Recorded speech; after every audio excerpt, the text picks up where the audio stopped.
thought I would get out my dehydrator. I have the 5-tray Excalibur dehydrator. I had to dust it off because I haven't used it in a long time, let's face it.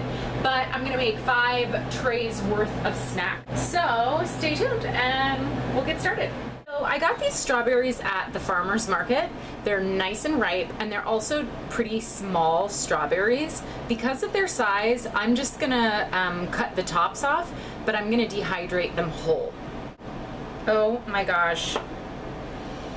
My whole kitchen smells like strawberries right now. These smell so good. Oh my God, look. I mean, these look like candy already. They're like the most perfect little strawberries. So shout out to Harry's Berries, which is the name of the stand at the farmer's market where I got these. Here is my dehydrator tray. Obviously, gonna need to put mesh over top. So I'm just gonna lay these on and see how much room we have. Okay, one of the keys for a dehydrator is that whatever you're dehydrating has room all the way around it for the air to circulate. So I just want to make sure that these are spaced out. I'm putting them on the flat, on the cut surface, just because it gives them some stability so they're not wobbling around like that.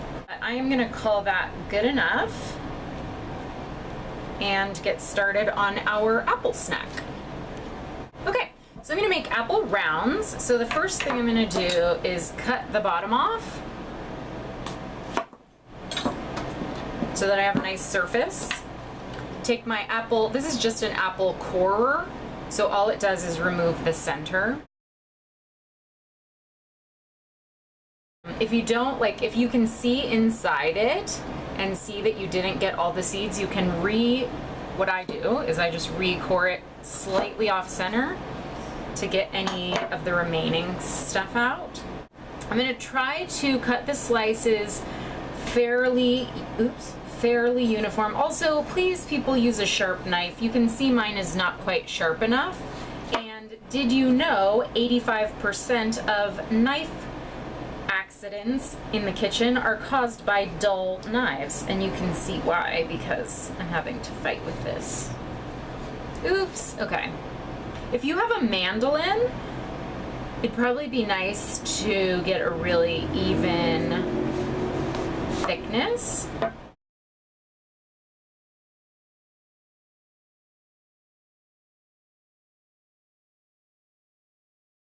I've got ground cinnamon. I love cinnamon. The natural juice of the apple is gonna keep the cinnamon adhered on here. Oh my gosh, and again, this smells amazing. How great would it be once these are dehydrated to like add this to your oatmeal or some kind of chia snack? I think there's a lot of options for what you can do with these guys. All right, 1 tray done. Okay, 1 tray down, 4 to go. Next up, I'm gonna make some strawberry banana chia fruit leather. Now, I'm kind of making this recipe up, so I'll let you know how it turns out once I taste it, but for now, let's go with it. So I have a 1 cup measure, and I have just some strawberries that I prepared. You can see I completely ignored the boundaries of the 1 cup. So a heaping 1 cup, let's call it, of strawberries, and 1 ripe banana. This is a really big banana, but yeah, in fact, maybe I'm gonna I don't want it to be overwhelmingly banana-y. I've got 2 sweeteners here, some local raw honey and some green stevia leaf. So this is basically just ground up leaf, and it tastes very sweet like stevia, but it also has like that sort of green taste. Like it tastes like very sweet green tea almost. Anyway, I don't love the taste of stevia or honey, but I'm gonna add just tiny amounts of each because these strawberries aren't that ripe and this is meant to be a sweet snack. So you can see the amount of stevia I just added is minuscule. Whew, I don't even like the way honey smells, honestly. If I had dates, I would put dates in here, or like 1 or 2 dates, because in the past when I've sweetened things with dates, they to me have been a pretty low taste impact kind of sweetener. But we're gonna cross our fingers with this one, because this is what we have. Well, let's go ahead and give it a whirl.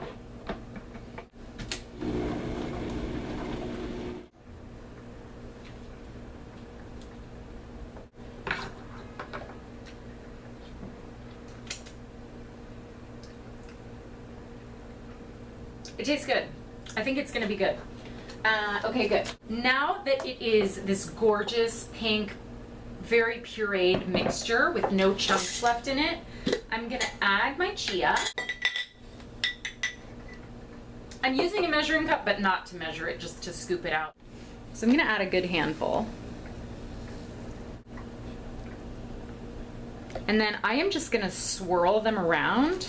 I don't wanna blend them because that will actually break up the chia, and I want the chia to stay whole.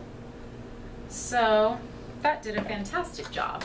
And we are ready to pour it onto a tray. So I have these, I don't even know what they're made of, but they're a non-stick. Hopefully there's no BPA in them, but honestly I can't remember. I've had them for a long time. So I don't remember if I even was into like checking that out when I got them. Somebody tell me if you know. But I have these liners, they're specifically made for this. So I've got my tray and I'm gonna pour this out. Okay, here's our tray. I'm gonna start pouring in the middle.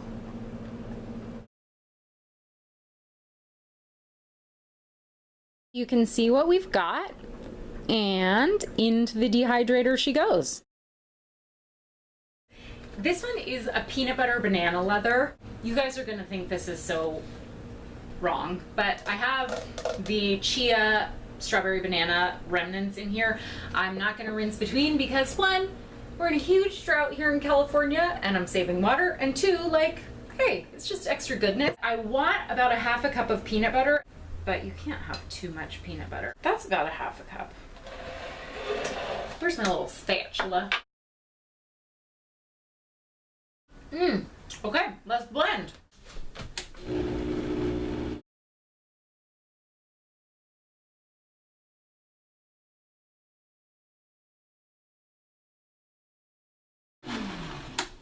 Okay, now that this is a fully liquid mixture, I'm actually gonna add some almonds, and I'm only gonna blend them a little bit so that they get chopped up but are still chunky. This is another handful, what's that, probably a 1/4 cup of almonds that I soaked overnight, so they're already gonna be a little bit soft. I'm just gonna blend them in there just for a second.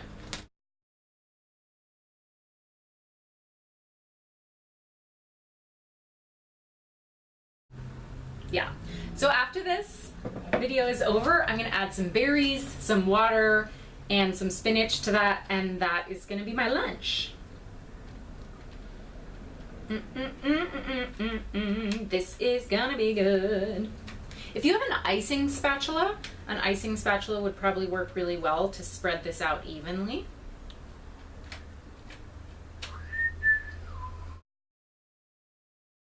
Good. Okay, Flax Crackers. We are going to start with 2 cups of whole flax seeds, a teaspoon of sea salt, and 2 cups of water. It's going to start out watery, as you see, so I'm going to wait 20 minutes, and then like magic, it's become this gloopy, I'm going to call it, texture.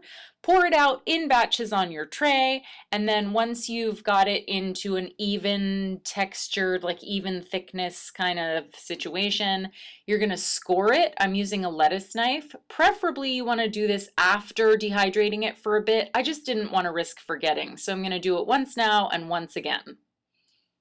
Okay, for my last trick, what I'm going to make, hopefully, is something resembling a pancake. It was also meant to use Brazil nuts, but my Brazil nuts had clearly gone rancid, so I'm using almonds. I'm going to add the almonds only. So that's half a cup of almonds, and I'm going to process them by themselves first to get them into The recipe actually said to process them into a powder, but I don't want to pull out my food processor and na. So I'm just going to process these by themselves first and then add the other ingredients. To those almonds, I'm going to add 1 banana, half a cup of flax meal, 1 teaspoon of cinnamon, a half a cup of water. Then it was still super thick, so I added an additional 1/4 cup of water. Now, the idea with these is that I can make them into like a round pancake shape. Yeah, I don't know if that's going to really be possible, but here we go. So the idea with these, you can add like some fruit toppings and like a fruit sauce. So just puree, you know, some blueberries or whatever. So you have a little pancake for yourself. Or you could even make it into a sandwich. I bet it would be really good with bananas and peanut butter. Once again, like my favorite thing ever. Okay. These smell amazing, they look good. So here is our 5th and final tray headed into the dehydrator. So I'm gonna put the lid, it's like a lid but on the side, whatever, onto my dehydrator. One of the things I love about my dehydrator is it has a timer on it, so you can set it and walk away. One thing I will advise if you're new to dehydrating, so it's got like an exhaust fan in the back, and I know this sounds weird, but I had placed my dehydrator on the floor, which has carpeting, and I noticed that like for about 1 foot of space behind the dehydrator, the carpet got like this sort of sticky residue. Just a heads up, don't dehydrate on your carpet. I'm gonna set this to 135 degrees and I'm gonna start my timer at 2 hours. I'm gonna come back, I'm gonna rotate the trays, I'm gonna rescore the flax crackers. So I'll see you tomorrow with yummy, yummy snacks. Hi guys, I have a day 2 dehydrator update for you. So I dehydrated everything for about an hour at 135 degrees. Came back to rescore the flax crackers and the edges were already really crispy. So I dehydrated for another about 6 hours on 104 degrees. That is the temperature at which all the living enzymes are preserved. I guess I probably killed them with an hour at 135, but whatever. So when I got up this morning, this is what my strawberry banana chia fruit leather looked like. Not gooey to the touch or anything. So I took that out and then I peeled this liner off of everything else that had a liner. Because though they weren't dried all the way through, they were dry enough to peel the backing off of, and that allowed air circulation to get, you know, all from top and bottom. So then I kept everything in there for another approximately hour. So I'm gonna show you the results. Just to give you a look at the texture and consistency of the strawberry banana chia fruit leather. So what I'm gonna do is just turn this completely upside down and then try to peel it off this way. Okay, so I got my little corner flap.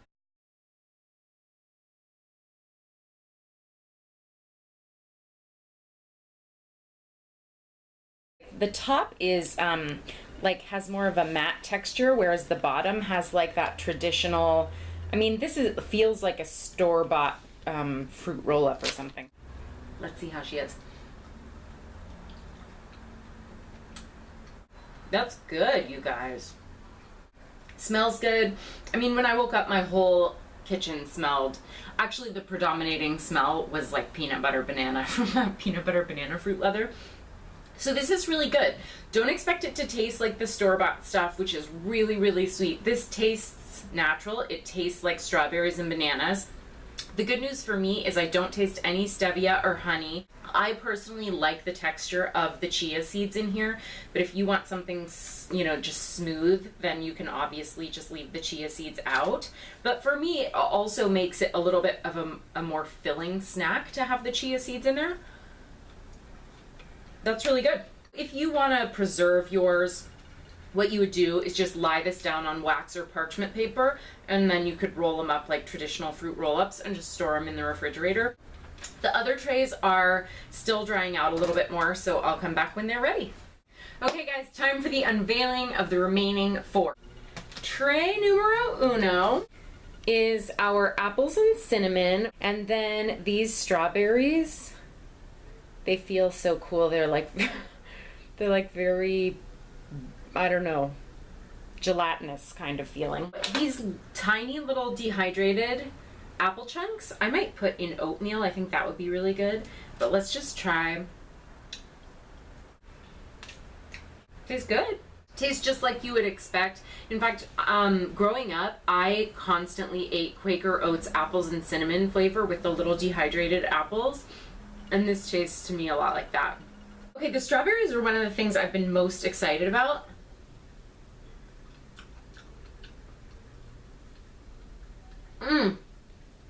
Oh my goodness. Okay, here's what I will say. Part of why these are so good is because these were really good strawberries to start with. So you know how sometimes you get strawberries at the grocery store and they're those really big ones and they look good, but then you taste them and they're not that sweet, and they're kind of disappointing. So if you dehydrate those, my guess is those will also be disappointing. But if you start with really amazing, really sweet strawberries, the texture of these is so interesting. They are really, I mean, that's like candy. Those are really good. I also like feeling them. The seeds on the outside feel so funny. Okay, before this gets weird, let me put this away. Okay, now this is the peanut butter banana almond leather. You can actually see moisture on top of it, so my guess is it's not quite done. This was pretty thick, so naturally it would take more time, but let's just give it a try as is. I want to get a chunk that has almond in it.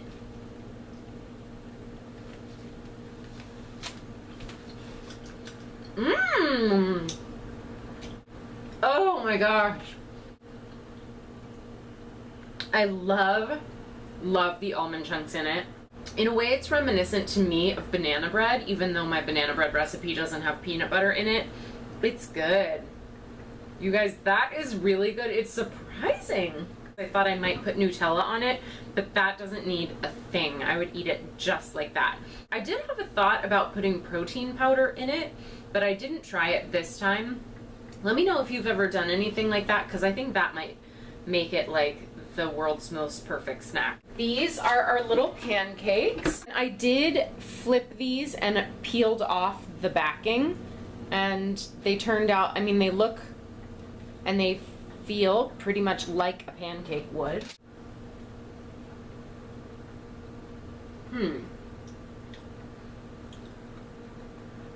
Interesting. Not as amazing as the other things. The banana was definitely too green, and you also remember that the recipe called for Brazil nuts and I substituted almonds. Let me try just putting a little peanut butter on it, because peanut butter fixes everything. And a little slice of banana.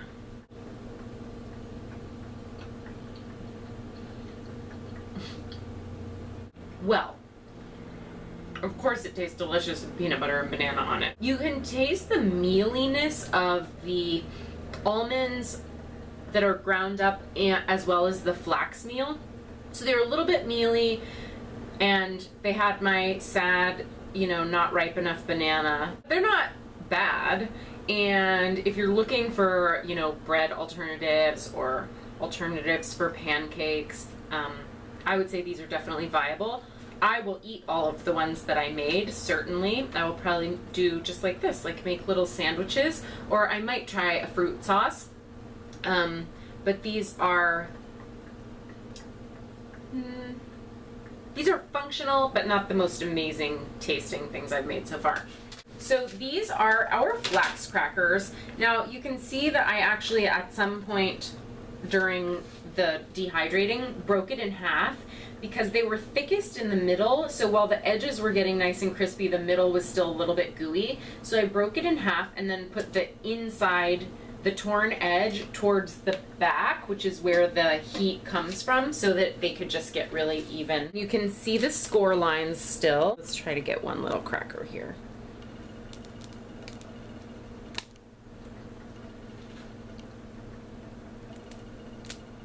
Perfect. So there's your little flax cracker. Good. I like a lot of salt, so I was actually worried that the 1 teaspoon of salt that this called for wouldn't be enough, but it is. I mean, they're definitely salty. So if you're looking for some kind of a chip replacement, this is crunchy and salty, and for me, that's all I'm really looking for when I want some kind of a chip. But I did bring out a ripe avocado. I do this with toast, so again, like if you're avoiding breads, let's see. That's good. It's kind of weird. I don't think I made the best choice of combining flavors or textures. I didn't get that avocado-y payoff that I usually get when I like spread avocado on toast, so maybe keep experimenting with what you really love on top of a flax cracker. In fact, I mean, if you've done this before and you have something I should try, let me know, because I'm still new to the dehydrating game. I just wanted to show you guys, like, not necessarily what a professional would do, but if you were at home experimenting in your kitchen, what you might go through as well. So that's it for our dehydrator snacks. Leave me any questions you have, and thank you guys for watching. I'll see you next time. Bye-bye.